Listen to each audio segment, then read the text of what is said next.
जय शिव शंकर, जय भोलेनाथ। आप सब कैसे हो? अच्छे हो ना? अच्छे ही रहना। तो आज हम कहानी कहने जा रहे हैं। कर्म अच्छे हो तो भगवान शिव भी साथ देते हैं। कहानी ज़रूर सुनना और हमारे चैनल को लाइक, सब्सक्राइब, कमेंट ज़रूर करना। तो कहानी आरंभ करते हैं, सुनो। हमने कई लोगों को सुना है कि भगवान हमारा साथ नहीं देता, हम चाहे कितनी भी मेहनत कर लो। कई लोगों को ये कहते भी सुना है कि ईश्वर हमारे साथ है। तो ऐसा क्यों? हाँ, ये बात सही है। दोनों लोगों की बात सही है। वो कैसे? ऐसे कि भगवान भी उन्हीं का साथ देते हैं जिनके कर्म, मन के भाव और दूसरों की मदद के लिए जो इंसान बना है। भगवान उसी का साथ देता है। जो खुद के लिए जी रहा है, खुद के कर्म अच्छे नहीं है, उनका भगवान भी साथ नहीं देता। तो भगवान उन्हीं के साथ देते हैं जिनके कर्म अच्छे हो। तो आपको प्राचीन काल की ये कहानी है, सुनाते हैं। एक नगर था, उसमें एक ब्राह्मण रहता था। ब्राह्मण शिव भगत था, शिव का बड़ा भगत था और रोज शिव की पूजा करता था। उस ब्राह्मण के पास कोई ज़्यादा काम नहीं था। अपनी पुरोहिती चला के अपना घर का गुजारा चलाता था। लेकिन उससे उसका घर का गुजारा नहीं चल रहा था और उसके ज़्यादा कमाई नहीं हो रही थी। तो उस काम से ब्राह्मण तो संतुष्ट था, लेकिन उसकी बीवी संतुष्ट नहीं थी। वो उससे रोज बोलती थी कि दूसरे शहर जाकर कोई काम क्यों नहीं कर लेते, यहाँ इतनी सी कमाई में कैसे गुजारा चलेगा। तो रोज रोज ब्राह्मणी उसे कहती थी और ब्राह्मण सुनता था। लेकिन रोज रोज की चिक चिक से ब्राह्मण भी परेशान हो गया। रोज रोज की चिक चिक से ब्राह्मण परेशान हो चुका था। उसने अपनी ब्राह्मणी से कहा, हे प्रिय, मैं दूसरे शहर कमाने जाऊंगा, मेरी जाने की तैयारी कर दो, मैं कल सुबह ही निकल जाऊंगा। ब्राह्मणी सुबह जल्दी उठ के खाना बनाती है और रोटी बांधती है और उसमें 2 आलू उबाल के रख देती है। ब्राह्मण के सारे कपड़े रख देती है, एक पोटली बना के तैयार कर देती है। रोटी के साथ खाने को कुछ नहीं था तो ब्राह्मणी ने 2 आलू उबाल के रख दिए और लून मिर्च भी रख दिया और ब्राह्मण की पोटली तैयार कर दी। ब्राह्मण पोटली लेके चला गया। कच्चे रास्ते से जा रहा था तो ब्राह्मण को प्यास भी लगी थी और स्नान भी करना था। चलते चलते दोपहर हो गई और वो स्नान करके ही खाना खाता था। तो सोचा, यहाँ कोई तड़ाई या कुआं होता तो मैं स्नान कर लेता। देखता हूँ कहीं पास में मिल जाए तो स्नान करके खाना खा के सो जाऊं। तो उसे एक अच्छी नदी दिखाई दी। उसी में वो स्नान करके शिव जी की पूजा करके वहीं पेड़ के नीचे थोड़ा विश्राम करके सोचा बाद में खाना खा लूँगा। लेकिन खाना, लेकिन उसे नींद आ गई और उधर से माता पार्वती और भोलेनाथ निकलते हैं उसी रास्ते से। तो उस ब्राह्मण को सोते हुए देख के बोलते हैं कि ये कौन सो रहा है। तो माता पार्वती ने देखा, हे भगवान, ये तो आपका प्रिय भगत है, इसकी हालत तो बड़ी खराब दिख रही है। आप इसकी मदद क्यों नहीं करते? तो भोलेनाथ ने कहा कि देखो, सभी अपने अपने कर्म भुगत रहे हैं, मैं किसी की क्या मदद करूं। तो पार्वती माता का तो हृदय दयालु था, उनको तो किसी को भी देख के दया बहुत जल्दी आ जाती थी। पार्वती माता ने हट पकड़ लिया, नहीं नहीं भगवान, यह आपका बहुत बड़ा भगत है, आपका नाम लिए बिना तो ये खाना भी नहीं खाता, फिर आप इसकी मदद क्यों नहीं कर रहे हो, आप इसकी मदद करो। तो भोलेनाथ ने कहा, देखता हूँ मैं इसकी मदद कैसे कर सकता हूँ, चलो कुछ होता है तो करता हूँ। तब भोलेनाथ ने पोटली खोली और उसमें से देखा कि 2 आलू पड़े हैं। भोलेनाथ ने 2 आलू निकाल लिए, 2 आलू की जगह 2 लड्डू रख दिए और वहाँ से चले। भोलेनाथ ने कहा, आप चलो पार्वती, मैंने इसकी मदद कर दी है। तो ब्राह्मण उठता है और देखता है, खाने के लिए पोटली खोलता है तो उसमें 2 लड्डू दिखते हैं उसे। वो उठा के 2 लड्डू खा लेता है। फिर पोटली खोलता है तो उसमें फिर 2 लड्डू, फिर खा लेता है। ऐसे करके ब्राह्मण ने खूब लड्डू खाए, लेकिन उस पोटली में लड्डू खत्म ही नहीं हो रहे थे। अब ब्राह्मण ने सोचा, मेरे भोलेनाथ ने कोई मेरी मदद की है, इसमें भी भोलेनाथ की मर्जी है, इसीलिए तो लड्डू खत्म नहीं हो रहे। और जिन लड्डुओं पर भोलेनाथ का हाथ लगा हो वो तो बहुत ही ज़्यादा स्वादिष्ट थे। ब्राह्मण ने कभी ऐसे लड्डू नहीं खाए थे। ब्राह्मण पोटली लेके घर आ जाता है और ब्राह्मणी उसे देख के बोलती है, आप इतने जल्दी ही कैसे आ गए, कमाने के लिए गए थे? तब ब्राह्मण बोलता है, अरे मैं कोई ऐसी चीज लाया हूँ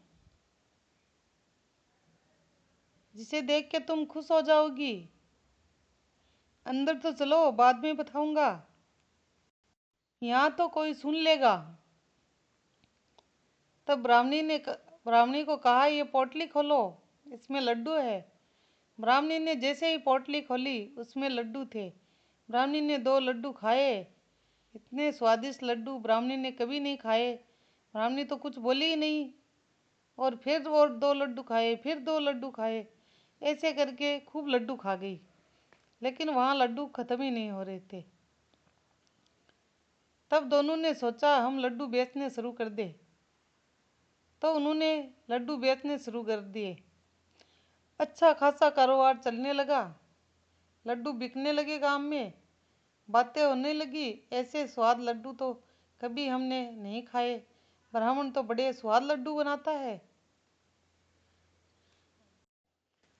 लेकिन कहते हैं ना, काग सभी जगह होते हैं और वो काले ही होते हैं। तो वहाँ भी कुछ लोग थे, वो ध्यान रखते थे, और लोग, हमारी गरीबी से लोगों को कुछ लेना देना नहीं होता, किसी की गरीबी से कुछ लेना देना नहीं होता। लेकिन जब इंसान सक्सेस होने लगे तो उसकी जड़ खोदने लगते हैं कि आखिर हो कहाँ से रहा है। वही उस ब्राह्मण के साथ हुआ। तो गांव वालों ने सोचा, हमने तो इसको कभी लड्डू बनाते नहीं देखा, फिर ये लड्डू आ कहाँ से रहे हैं। जितने ऑर्डर दो उतने तैयार कर देता है, लेकिन इन दोनों को लड्डू बनाते देखा ही नहीं किसी ने, ना इनके घर से धुआं उड़ते हुए देखा, आखिर लड्डू बनाते कैसे है। और ब्राह्मण की अच्छी खासी कमाई हो रही थी, उसने एक अच्छा सा घर बना लिया। और दुश्मन, जब गरीब था तो कोई दुश्मन नहीं था, पैसा पास होता है तो दुश्मन भी बन जाते हैं। अब ब्राह्मण तरक्की करने लगा तो उनके वो जलने वाले लोग भी हो गए, और वहीं जलने वाले लोग राजमहल में पहुंच गए चुगली खाने के लिए। और ब्राह्मणी की सलाह से, कहता है ना, पैसा अलग ही चाल चलाता है इंसान को। ब्राह्मणी ने ब्राह्मण को सलाह दी, आप राजमहल में जाया करिए, राजा के पास बैठिए गए। तब ब्राह्मण भी वहां जाने लगा।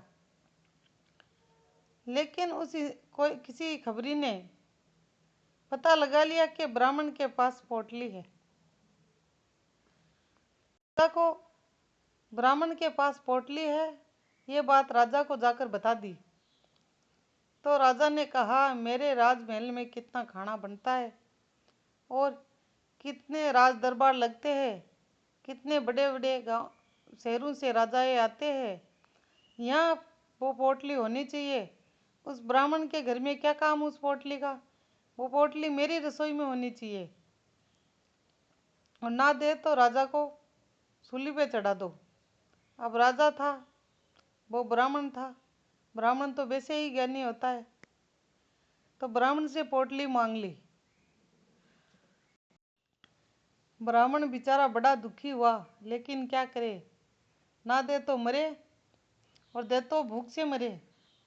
लेकिन उसे पोटली देनी ही पड़ी।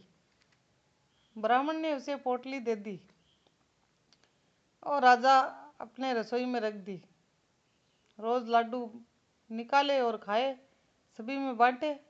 ब्राह्मण इधर हालत खराब हो गई, धीरे धीरे वापस भूखमरी आने लगी, उनका गुजारा मुश्किल हो गया। जब घर में पैसा ना हो तो चिक चिक भी शुरू हो ही जाती है, वो भी हो गई। ब्राह्मणी ने कहा, जाओ अब शहर जाओ और कमा के खाओ, यहाँ रहने से तो कोई फायदा नहीं है। राजा के पास उठना बंद, बैठना बंद, सब बंद।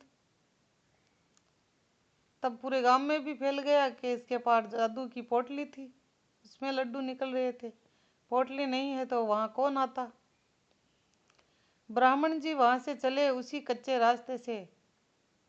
चलते चलते वहीं दोपहर हो गई और ब्राह्मण उसी नदी में स्नान करके उसी पेड़ के नीचे सो गया। भोलेनाथ का नाम लेके सो गया। ना तो वो जानबूझ के सोया, ना उस जगह पर जानबूझ के पहुंचा। संयोगवश वही जगह, वही नदी, वही रास्ता। और संयोगवश ही उसी रास्ते से उसी दिन शिव पार्वती गुजरे। तो पार्वती ने देखा, देख के बोली, हे भोलेनाथ, ये तो आपका वही प्रिय भगत है जो सुबह शाम आपका ही नाम लेता है। आपने तो कहा था इसकी मदद कर दी, लेकिन ये क्या? इसकी हालत से तो नहीं लगता कि इसकी मदद हुई है। इसकी हालत से तो नहीं लगता कि इसकी मदद हुई है। लेकिन हाँ, आप इसकी मदद करो, आज जरूर करो। अब वो तो भोलेनाथ थे, सब कुछ जानते थे, लेकिन कुछ बोले नहीं। उन्होंने उस पोटली में ईंटें रख दी, 2 ईंट उठा के रख दी। अब वो ईंट रख दी, जैसे ही ब्राह्मण उठा और पोटली खोली, खोलते ही एक ईंट आके उसके माथे में लगी और माथे में बड़ा सारा वो गड़ा हो गया। आंख भी नीली पड़ गई और ब्राह्मण वापस पोटली को बंद कर देता है। फिर उसके अंदर और ईंटें रहती है, लेकिन उन ईंटों को भी ब्राह्मण भोलेनाथ का ही कोई इशारा समझ के चला जाता है, उन्हीं की मर्जी मानता है और घर चला जाता है। ब्राह्मणी पूछती है, क्या हुआ, आज कुछ मिला क्या?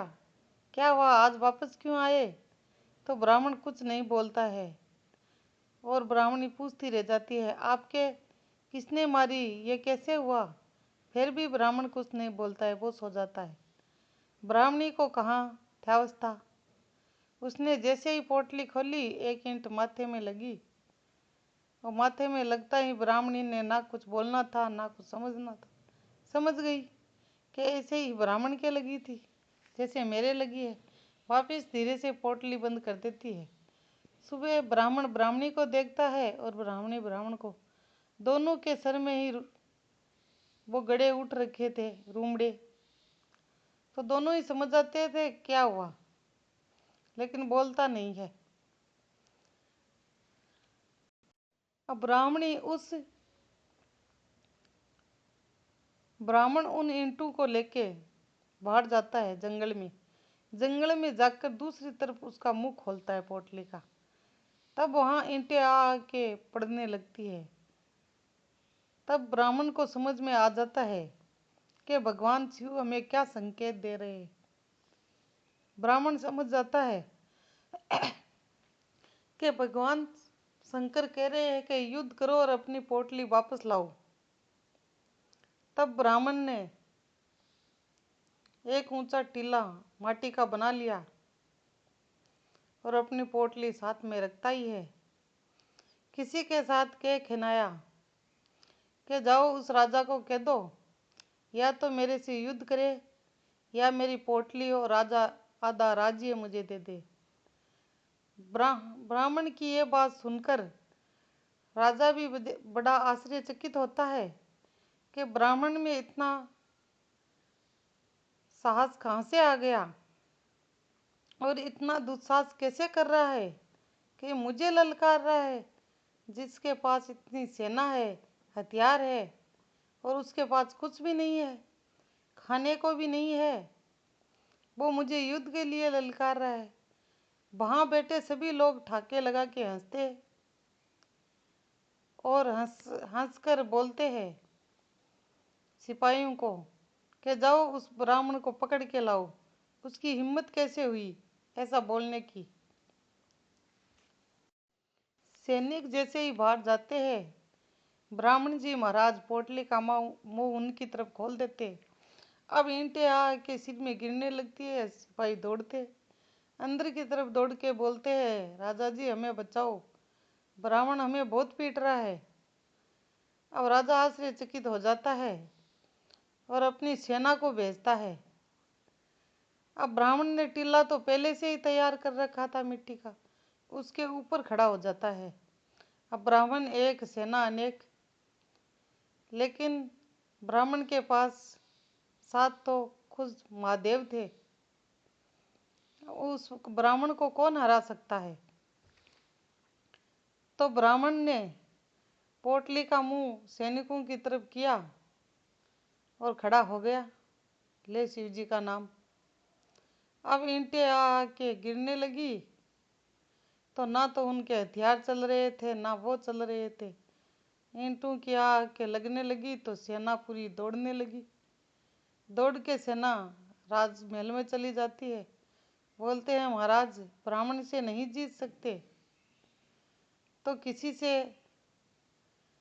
संदेश पुगवाया कि ब्राह्मण आप यहाँ आओ, हम आपको देंगे, पोटली भी देंगे और आधा राज्य भी देंगे। आखिर राजा को हार माननी पड़ी। हार किस लिए माना कि ब्राह्मण होशियार था इसलिए नहीं, उसके साथ ईश्वर था, भगवान शिव खुद थे। इसलिए उस राजा को भी एक ब्राह्मण से हारना पड़ा।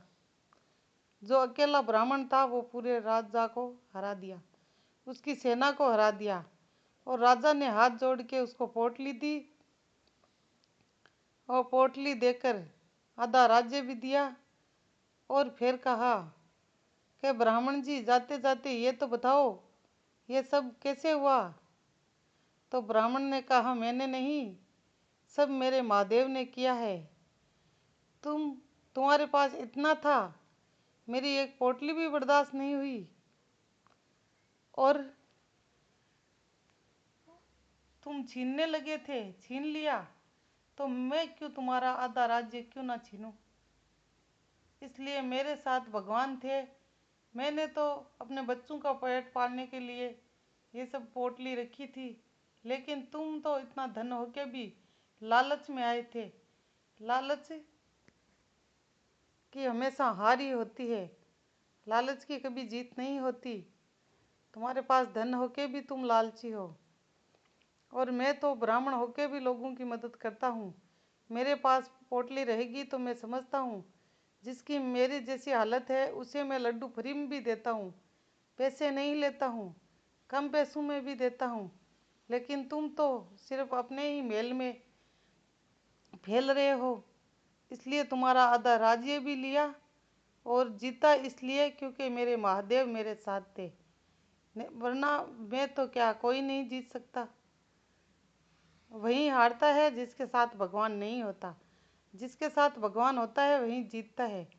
आप सब अगर ये बात मान रहे हो और जानते हो जिसके साथ महादेव होते हैं वो जीतता है, तो हर हर महादेव ज़रूर लिखना और हमारे चैनल को लाइक सब्सक्राइब कमेंट ज़रूर करना और ये ज़रूर बताना कि आपको ये हमारी कहानी कैसी लगी। जय शिव शंकर, जय भोलेनाथ।